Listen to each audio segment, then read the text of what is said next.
Baiklah, saya akan menjelaskan tentang sejarah Perang Salib. Perang Salib terjadi sebagai reaksi dunia Kristen di Eropa terhadap dunia Islam di Asia. Disebut Perang Salib karena ekspedisi militer Kristen mempergunakan salib sebagai simbol pemersatu untuk menunjukkan bahwa peperangan yang mereka lakukan adalah perang suci yang bertujuan untuk membebaskan kota suci Baitul Maqdis atau Yerusalem dari tangan orang-orang Islam. Penyebab terjadi Perang Salib karena peristiwa penting dalam gerakan ekspansi yang dilakukan oleh Alp Arslan adalah peristiwa Manzikar 464 Hijriah atau 1071 Masehi. Tentara Alp Arslan yang berjumlah 15.000 prajurit dapat mengalahkan tentara Romawi yang berjumlah 200 prajurit. Peristiwa besar ini menanamkan benih permusuhan dan kebencian orang-orang Kristen terhadap orang-orang Islam. Kebencian itu bertambah setelah dinasti Saljuk dapat merebut Bait al-Maqdis pada tahun 471 Hijriah. Penguasa Saljuk menetapkan peraturan bagi umat Islam yang ingin berziarah ke sana. Peraturan ini dirasakan menyulitkan mereka untuk memperoleh kembali keleluasan berziarah ke tanah suci Kristen itu. Pada tahun 1095 Masehi, Paus Urbanus II memerintahkan kepada umat Kristen di Eropa supaya melakukan perang yang suci yang dikenal dengan Perang Salib yang terjadi dalam 3 periode. Penyebab lain terjadinya Perang Salib adalah faktor ekonomi. Para pedagang besar yang berada di pantai timur Laut Tengah, terutama berada di kota Venezia, Genoa, dan Pisa, berambisi untuk menguasai sejumlah kota dagang di sepanjang pantai timur dan selatan Laut Tengah untuk memperluas jaringan pedagang mereka. Untuk mereka, rela menanggung sebagian dana Perang Salib dengan maksud menjadikan kawasan itu sebagai pusat perdagangan mereka bila Kristen Eropa memperoleh kemenangan. Selanjutnya, periodisasi Perang Salib. Yang pertama, periode 1. Pada musim semi tahun 1095 Masehi, orang Eropa sebagian besar bangsa Prancis dan Norman mereka berangkat menuju Konstantinopel, kemudian ke Palestina. Tentara salib yang dipimpin oleh Godfrey, Bohemond, dan Raymond ini memperoleh kemenangan besar. Mereka juga berhasil menduduki Baitul Maqdis 15 Juni 1099 Masehi. Setelah penaklukan Baitul Maqdis, tentara salib melanjutkan ekspansinya. Imaduddin Zanki, penguasa Mosul dan Irak, berhasil kembali menaklukkan Aleppo, Hamimah, dan Edesse pada tahun 1144 Masehi. Namun, ia wafat dan digantikan oleh putranya Nuruddin Zanki.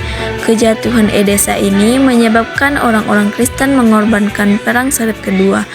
Paus Eugenius, perang suci yang disambut positif oleh Raja Prancis Louis VII dan Raja Jerman Konrad II.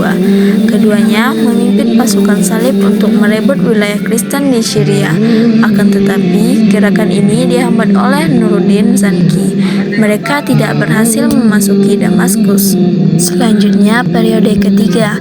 Tentara salib pada periode ini dipimpin oleh Raja Jerman Frederick II.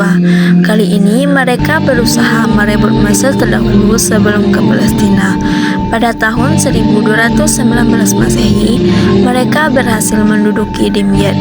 Raja Mesir dari dinasti Ayyubiyah yaitu Al-Malik Al-Kamil membuat perjanjian dengan Frederick. Isinya antara lain, Frederick bersedia melepaskan Dimyat sementara Al-Malik Al-Kamil bersedia melepaskan Palestina.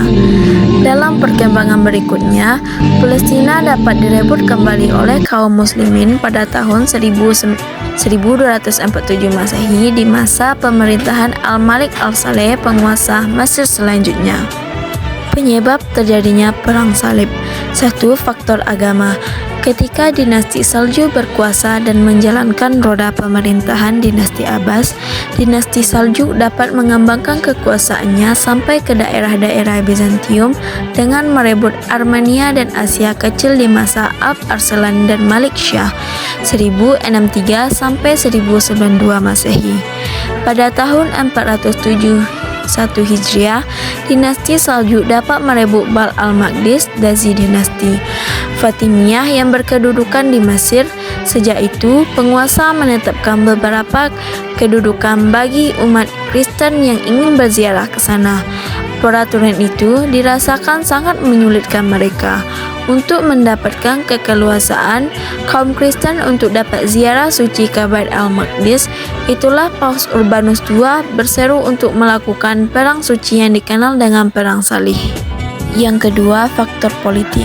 Selain faktor agama, faktor politik juga cukup kental sebagai penyebab terjadinya Perang Salib ini, yaitu terutama sejak dinasti Saljuk dapat meluaskan wilayah kekuasaannya sampai ke wilayah Bizantium setelah pertempuran Manzikert tahun 1071 Masehi telah mengancam kota Konstantinopel sendiri, sehingga Kaisar Alexius I terpaksa meminta bantuan Paus Urbanus II dan raja-raja Eropa Barat untuk melakukan peperangan yang kemudian mereka sebut Perang Suci itu.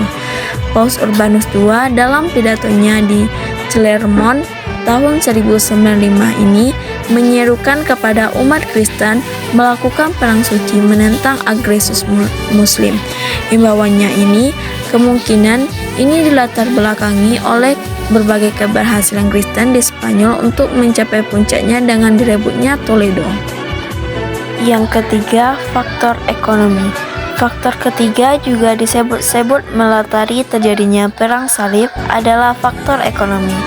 Faktor ekonomi dimaksud adalah bahwa para pedagang besar yang berada di pantai timur Laut Tengah, terutama yang berada di kota Veneria, Genoa, dan Pisa, berambisi untuk menguasai sejumlah kota dagang di sepanjang pantai timur dan selatan Laut Tengah untuk memperluas jaringan dagang mereka. Untuk itu, mereka rela menanggung sebagian dana Perang Salib dengan maksud menjadikan kawasan itu sebagai pusat perdagangan mereka. Hal ini dimungkinkan karena jalur Eropa akan bersambung dengan rute-rute perdagangan di timur melalui jalur strategis tersebut. Tentu hal itu bisa mereka kuasai apabila pihak Kristen Eropa memperoleh kemenangan dalam perang tersebut. Selanjutnya, akibat terjadinya Perang Salib. Sebenarnya, Perang Salib di atas akhirnya dimenangkan oleh umat Islam. Namun demikian, umat Islam mengalami kerugian yang banyak karena peperangan tersebut terjadi di wilayah umat Islam. Selain itu, juga orang-orang Kristen juga memperoleh keuntungan dan pengalaman yang cukup berarti dari kebudayaan dan peradaban Islam. Misalnya, mengetahui kemajuan dunia intelektual di wilayah Islam, industri, irigasi, persenjataan, dan lain-lain. Misalnya di bidang perindustrian, pesukun salib banyak menemukan kain tenun dan sekaligus peralatan tenunnya. Karena itu, mereka mengimpor sejumlah kain dari timur seperti satin dan damas. Mereka juga menemukan berbagai jenis parfum dan getah-getahan Arab untuk mengharumkan ruangan. Demikian juga sistem pertanian yang sama sekali baru bagi mereka ialah seperti model irigasi yang praktis serta berbagai jenis tumbuh-tumbuhan dan buah-buahan. Termasuk dalam hal ini adalah penemuan gula yang masih asing bagi mereka. Pengaruh Perang Salib terhadap peradaban Islam dan Eropa. Yang pertama, dampak Perang Salib terhadap peradaban Eropa. Adapun dampak Perang Salib terhadap dunia Eropa yaitu A. Perang Salib menimbulkan beberapa akibat penting bagi sejarah dunia karena membawa Eropa ke dalam kontak langsung dengan dunia Islam. Melalui inilah hubungan antar Barat dan Timur terjalin. Hal itu memerankan bagian yang penting bagi munculnya Renaissance di Eropa. Yang B. Menambah kepentingan Eropa di lapangan perniagaan dan perdagangan. Sebagai hasil dari Perang Salib, orang Eropa dapat mempelajari beberapa temuan penting yang telah dihasilkan oleh orang Islam pada masa sebelumnya, terutama berkaitan dengan perdagangan, industri, seni, dan pertanian. Yang C. Ornamen-ornamen gereja berpengaruh terhadap seni bangunan masjid, seperti terjadi pada Masjid Al-Nas di Kairo. Yang kedua, dampak perang salib pada peradaban Islam. Adapun dampak perang salib terhadap dunia Islam adalah: A. Dunia Islam mengalami kemunduran dalam segala bidang kehidupan. Kejadian demi kejadian menimpa dunia Islam. Gejala deklinasi dunia Islam di Andalusia dimulai sekitar abad 9 yang ditandai dengan perebutan kembali kota Toledo atau Spanyol oleh Raja Alfonso VI.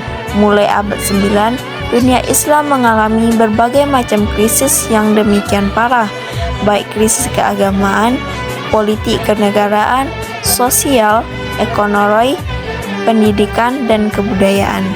B. Menurut ahli sejarah, krisis dunia Islam disebabkan ruh Islam hilang dari kehidupan mereka, khususnya di kalangan para penguasa.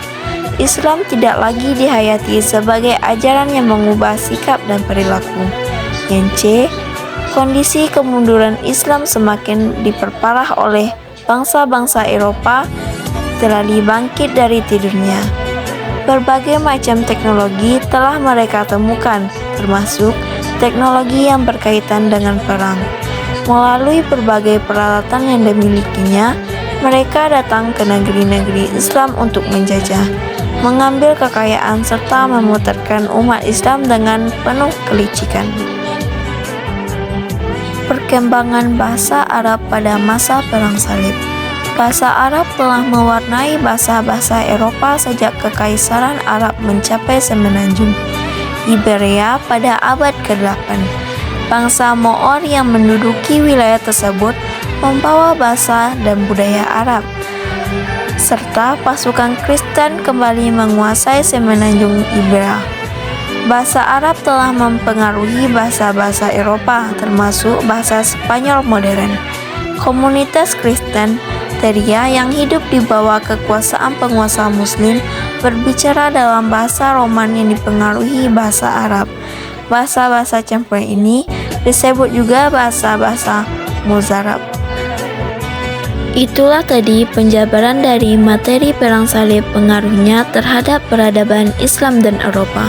Sekian dan terima kasih.